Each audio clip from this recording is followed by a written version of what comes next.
We want to talk about Bernie Sanders. A 74-year-old Vermont senator might be a presidential long shot, but he is no stranger to shaking things up in Washington. And Zishan, recently you've done some reporting on Sanders and specifically his backstory. So what would you say is the most interesting thing that you uncovered about him?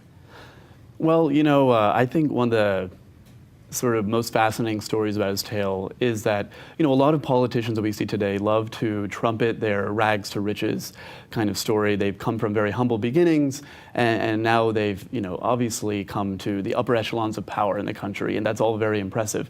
Sanders has that sort of trajectory. He comes from very humble beginnings in Brooklyn, but as opposed to using this as a basis for talking about the success of America and fulfillment of the American promise, his experiences actually made him basically oriented the opposite way. He basically thinks of his life as a testament to the sort of shortcomings of America and thinks of it as a basis for talking about how we can reform the country.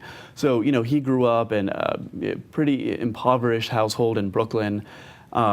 But from a very young age, he was very interested in using that kind of class consciousness to form a political platform that was very provocative. So even in high school, he ran for class president on a platform of providing money to Korean war orphans, which is pretty amazing.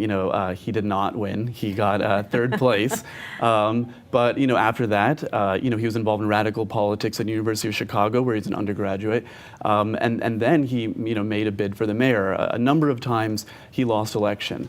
But he still sort of maintained his values and kept trying again and again. And he really won people over through his persistence, through his attention to the public. He's very good at retail politics, meeting people in person, convincing them that he can deal with their small issues. And that kind of thing, when it comes to the foreground, causes things like the label of Marxist or socialist to fade into the background. So he's actually been able to maintain this outsider status as an independent. Generally speaking, he's not affiliated with the Democratic Party. He has caucused with them, but as a mayor in the House of Representatives and now in the Senate, generally speaking, he's been able to maintain the status as an independent legislator and maintain his message and still rise anyway.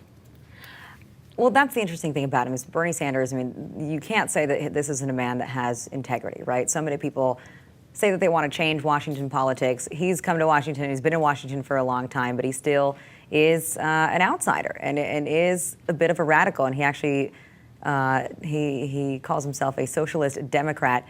Do you think, I love Bernie Sanders and I love his policies. Do you think that he has mainstream appeal? It's hard to believe that somebody who identifies openly as a democratic socialist or a socialist would be able to garner popular support. If you fixate on the label, it seems impossible, and a lot of the mainstream media has done that. The mainstream media tends to be obsessed with political insiders.